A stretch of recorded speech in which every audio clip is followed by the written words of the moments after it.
Hello and welcome to the HRD Live Podcast, live from lockdown, as you can see, where I'm very happy to be joined by none other than HRD Thought Leader, Jon Ingham. Jon, how are you doing? Yeah, I'm very well, and it's wonderful to be on the podcast with you, Michael. Thank you for the opportunity. This is the very first as well we're doing in lockdown as well, so you're our first lockdown guest. How does that feel? Oh, absolutely awesome.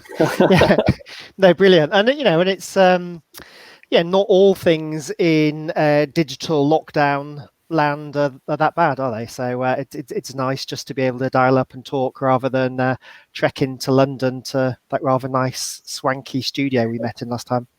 It is a very swanky studio, Voices in Soho, but I think there are nice things about doing this in lockdown. I don't know about you, but there are more touch points, I feel like, now between people. Certainly with our publication on HRD, we're making the most, I think, of when we can contact each other and speak to each other. How have you found the transition into lockdown thus far? Yeah, well, I'm not complaining really. So for those who don't know me, I work as a strategic HR consultant and trainer. I work globally. So I do love to travel, and obviously that I'm not doing any of that anymore. But I consult globally, and therefore quite a lot of my projects, particularly over the last couple of years, have been sort of on Slack and Zoom already. So we're just sort of continuing doing those in the same way. Without, I'd sort of go over to a client every couple of months, and clearly that's not happening. The training, again, I do training around strategic HR topics in the UK and overseas, and all of that's going ahead. We're just doing online rather than face to face. So I'm really enjoying it. Both my daughters, my wife are home. We're spending more time together. It's been incredible weather. I'm doing much more exercise, certainly running, than I do normally. Very good. It's I'll in some ways I'll be quite sad to lose it when things do move on, and obviously that does inform our broader conversation as well, because I think for many people there are going to be pros and cons to whatever happens next, and as HR people we obviously need to sort of respond to both of those things. Absolutely. I agree that I think there are aspects of it that I will miss as well. I think partially just getting more sleep, I think, is one thing. As you say, the lack of commuting. But before we jump into our conversation, I'd actually be interested to know. So you mentioned you've been carrying out some consulting and chats via Slack and through those conversations. What has the prevailing theme been, do you think? What's been the major changes as of what people are asking you for your assistance and guidance with? Well, because I focus on strategic HR and doing things in more strategic ways and big strategic programs, I've tended not to be sort of pulled in any sort of major operational activities that we've been undertaking over the last couple of months. But what I found in a number of different projects in different ways is time and time again, I've been... and I don't know, perhaps this is just because, when you have a particular perspective, clearly it's very difficult then to see sort of other things that counter that initial viewpoint. But so much of how we need to adjust to the new normal, I think, is reinforcing what we were already doing anyway, but has just accelerated that shift. So I'm doing one project around performance management at the moment, for example. And, whenever I've been talking about performance management over the last couple of years, it's always been about, moving away from a sort of top-down command bureaucratic type approach to one which gives people more autonomy and freedom and focus on helping them perform rather than sort of manipulating them and differentiating their performance levels so we can pay them differently. And within the pandemic, because we can't control people in the same way, managers and organizations have had to move in that direction and have had to focus performance management on a lighter touch and digital tools and an appreciative style and helping people perform rather than trying to manage them quite that closely, because we can't do that anymore. So I think there were lots and lots of areas like that. where we've had to accelerate what we've been doing, and the broader move towards remote working is the same, isn't it? We were making inroads in that direction, and suddenly with many organizations have had to have all of their people remote. But it's not for most organizations a completely new thing. It's just a dramatic acceleration in the direction we were already moving. Of course, I feel there are plenty of aspects that, as you say, have been sort of forced to the fore now that have always been present. But from what you've seen then of how HR leaders and business leaders generally are responding to it, to the COVID-19 pandemic and its effects on business, that is, what do you make of the responses you have seen, whether it's in conversations you've had or maybe online on LinkedIn, you've seen discussions being made around processes taking place? What's your general feeling at the moment based on what you've seen? Sure, thank you. And so again, this isn't work that I've been doing, but you're absolutely right. I mean, in a sense, I've probably been spending sort of less deep time with people. I've not been visiting a client for a whole day or anything, but I've probably been talking to more HR directors over the last couple of months than I normally do. And I've been, I think most people in HR are amazing, and we always achieve a huge amount that we generally don't get credit for. But I think that's really come to the fore, hasn't it? HR has been having such an impact on our organizations. We're the people who've been keeping things going. And in general, I think we've done that very successfully. I think they have our major focus has been on the more operational things, absolutely, understandably and appropriately. So how do we get all of our people working remotely effectively? How do we do all the furloughing that many organizations have had to do? How do we support and engage and look after our key workers?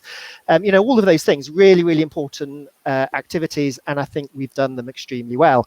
And from a more strategic perspective, I would also say I do think we've been very successful in encouraging a sort of more people-centric perspective to business, and that's certainly something I've been seeing more of, particularly on LinkedIn, from many sources, is just the number of organizations that now understand, if you don't look after your employees first, then business isn't going to get anywhere.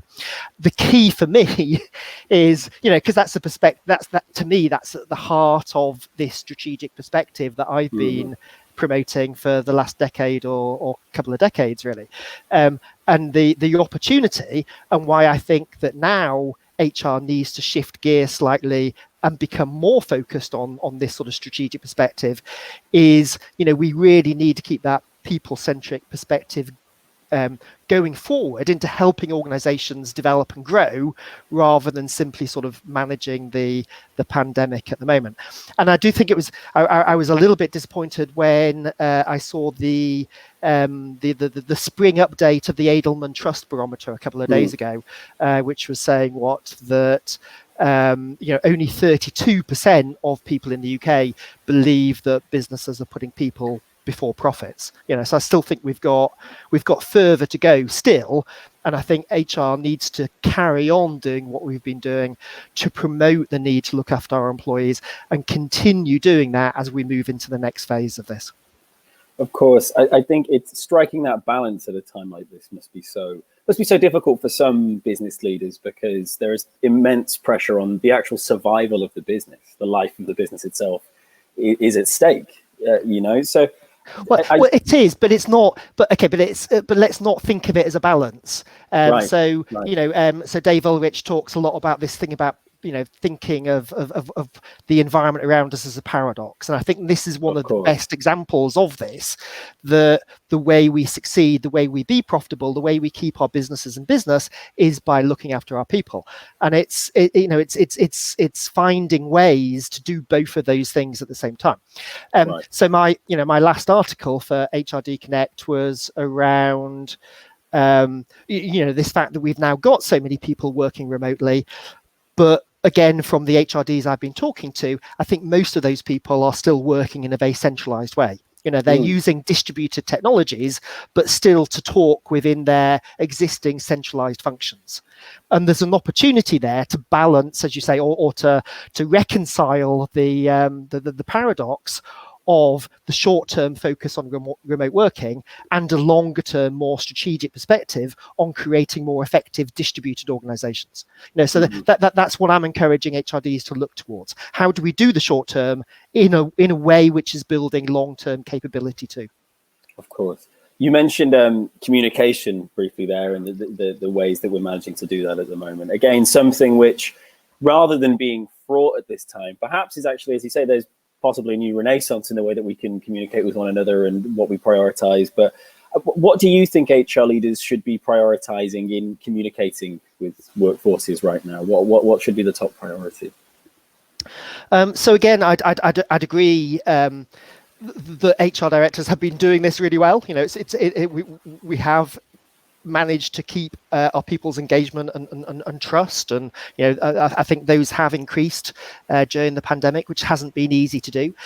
So I think probably the most important thing is just keeping that approach going and continuing to emphasize transparency and openness and sort of ongoing communication, so that even when we don't know what we are going to do, because we can't really do anything until there is more sort of news and guidance and clarity, at least letting people know when we're going to be making decisions, the parameters around those decisions, those sort of things. So that's the main thing. And I suppose linked to that, so firstly, I don't think it is just about HR or HR influencing our leaders to communicate with our people, but it's also encouraging and empowering our people to communicate with each other. So again, that's partly that thing about using digital technologies in a more effective way, not just to communicate within our siloed hierarchical teams, but to communicate more broadly across the whole organization, and perhaps to balance asynchronous with synchronous communication.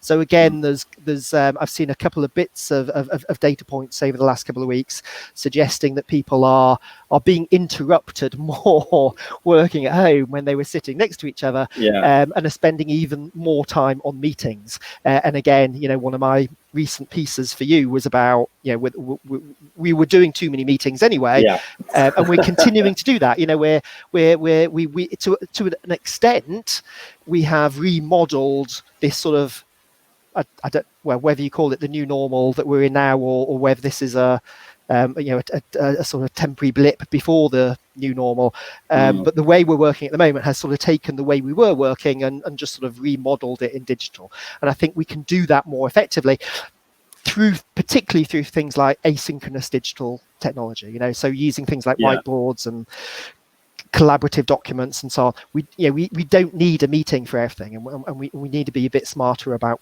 what we use the technologies for.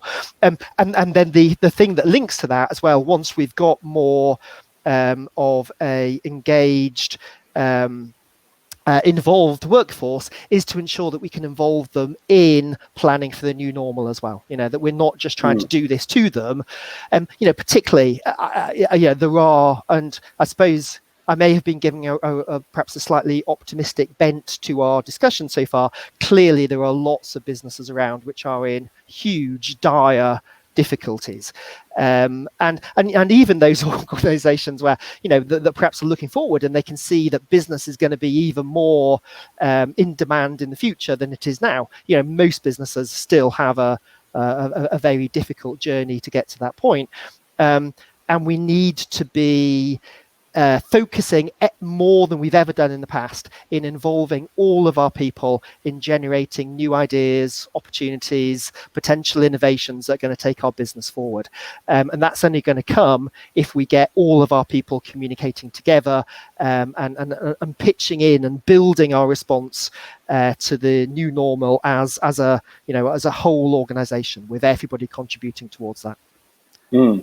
I'd like to spend a moment on that new normal that you mentioned, because I've heard and read so many different definitions and ideas of what that might be. And I'm sure you knew this was coming. That's you for yours.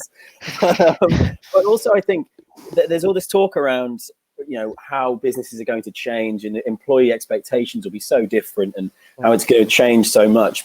But there are two schools of thought here. There could be this new normal, which is totally different, or it could be a gradual process, or nothing can happen and it could be straight back to business as usual. But so I'd like the Jon Ingham take on this first thing, but also, do you think we'll need to radically reassess business in the aftermath of the COVID-19 pandemic? No pressure. No, that's fine. I mean, I've been practicing my answer to that for at least 10 years. Because again, I don't think this is clearly a completely exceptional time. But again, I don't think the direction of travel has shifted. It's just accelerated us in the direction that we needed to go. So the thing about becoming more people-centric, that has been happening. I could point to dozens of different things we've been doing that have shown very clearly that organizations understand they need to build their organizations around people. So that it's not a shift, it's just a dramatic acceleration and sort of move in that direction. So it's I think it's been clear for years, for decades almost, that we substantially need to revise the way that we run organizations. And here is the opportunity and potentially the requirement. Because again, there are so many businesses around that will need to completely resize and reshape their organizations.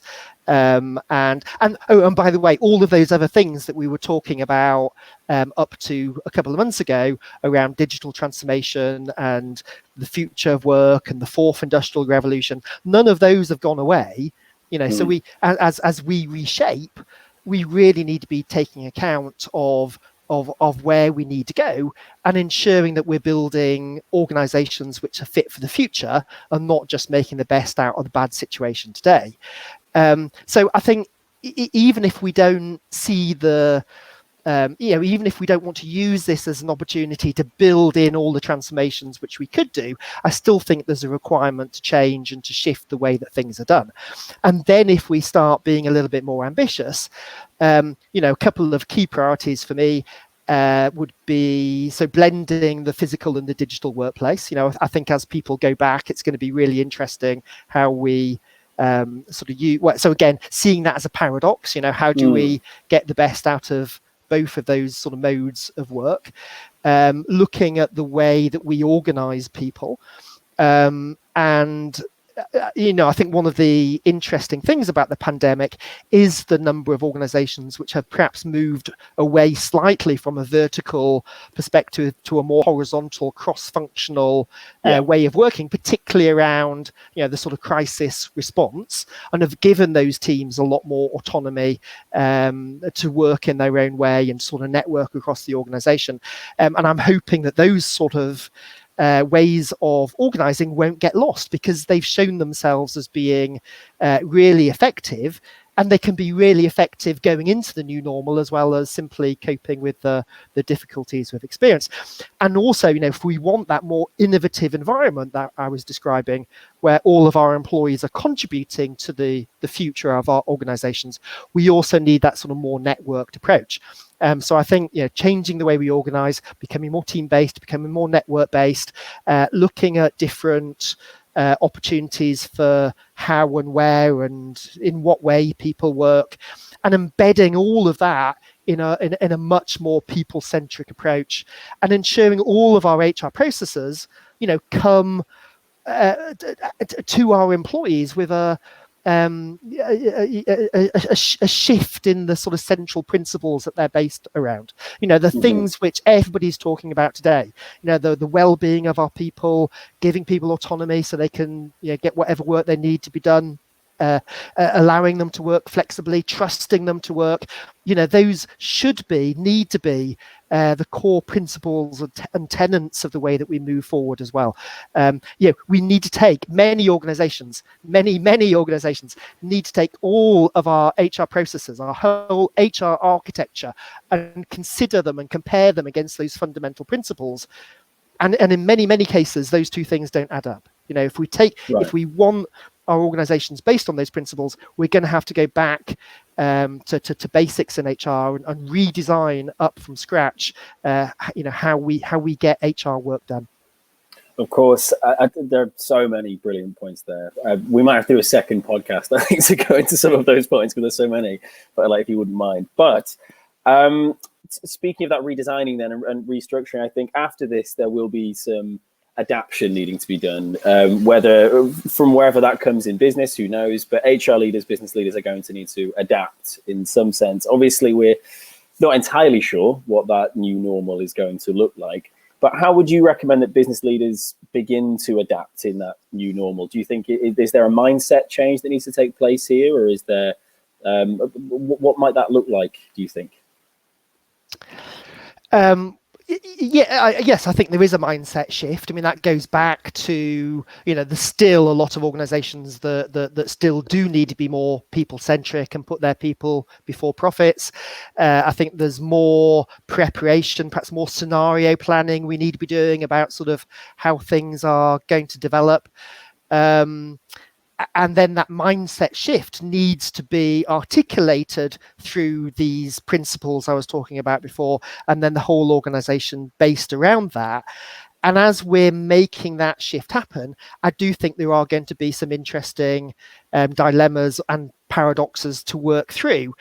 And perhaps the one of the most interesting and certainly one of the sort of key ones for us to confront in the short term, and one that we definitely need to be thinking about at the moment, is again that blend and balance between the physical and digital ways of working. And most organizations, I think, have been very surprised and pleased how well remote digital working has progressed. As I was saying before, I think there are things that we can improve to use our digital tools and communicate with people better. But but broadly, it's worked well, and certainly, it's. I mean, if we can imagine, well, we know what the situation where we're working in now is. If this had all happened 5 years ago, I think we'd have found it much more difficult, because the digital technologies weren't at the point then to cope and to enable people in the way that they have now.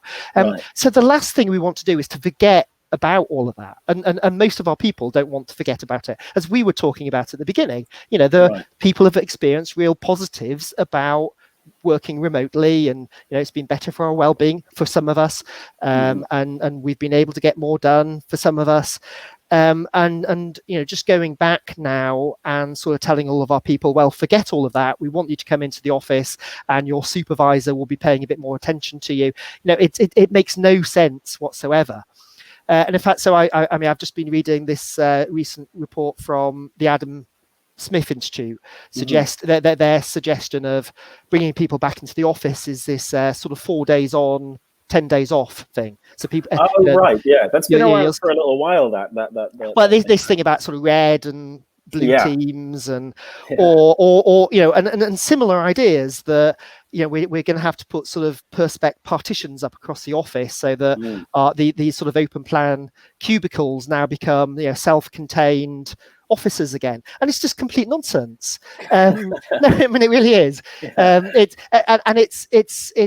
building on. It's taking the whole situation we're in simply as a crisis that we need to somehow climb out of, rather than thinking about where's the opportunity to build towards a better future.